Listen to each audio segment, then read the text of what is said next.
इन 5 चीजों का दर्शन यदि संसार के मनुष्य को हो जाए तो मैं ये जानना चाहती हूं कि वो संसार का मनुष्य किस लोक में जाता है, किस स्थान पर जाता है। बाबा देवादिदेव महादेव जो माता पार्वती जी को कथा सुनाने के लिए विराजमान थे, अमर कथा जो कह रहे हैं, पार्वती जी को जो ज्ञानोपदेश दे रहे हैं, माता पार्वती जी को जो ज्ञानोपदेश प्रदान कर रहे हैं, वो भगवान शंकर पार्वती जी से कहते हैं, पार्वती तू 5 दर्शन को भूल जा। गंगा का दर्शन हुआ कि नहीं हुआ उससे मतलब नहीं, चंद्र का दर्शन हुआ कि नहीं हुआ उससे मतलब नहीं, कंठ में भरे हुए विष का दर्शन हुआ कि नहीं हुआ उसका मतलब नहीं, सर्प गले में पड़ा है उसका दर्शन हुआ कि नहीं हुआ उसका मतलब नहीं।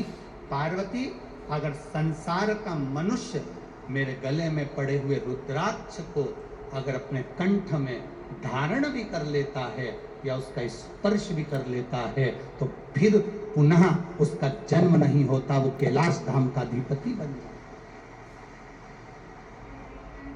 एक रुद्राक्ष का मन का,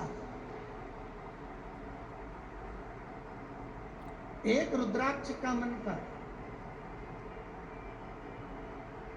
ये मनुष्य के जीवन को सुख प्रदान करता है।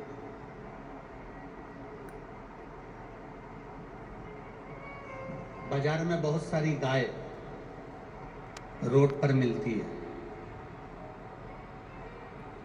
बोलो री नागपुर की जीजियों, सही है, और जितने जीजा उन बैठे वो भी बोल दो सही है। में रस्सी बंधी होती है, रस्सी बंधी है मतलब ये गाय किसी ना किसी की है,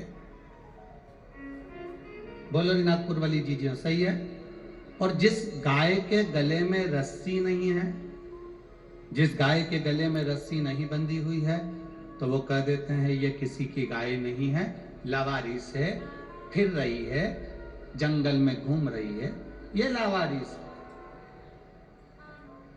जिसके गले में रस्सी बंधी है मतलब उसका कोई ना कोई वारिस है, जिसके गले में पट्टा बंधा हुआ है मतलब उसका कोई ना कोई वारिस, बोलो बोलो जम के बोलो जरा, है।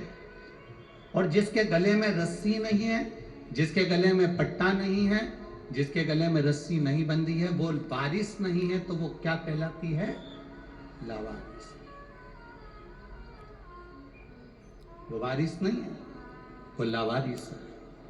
शिव महापुराण की कथा कहती है जिसके गले में रुद्राक्ष है, जिसके गले में तुलसी का मन का है, जिसके गले में तुलसी की माला या रुद्राक्ष की माला है, समझ लेना उसका वारिस भोलेनाथ और नारायण विराजमान,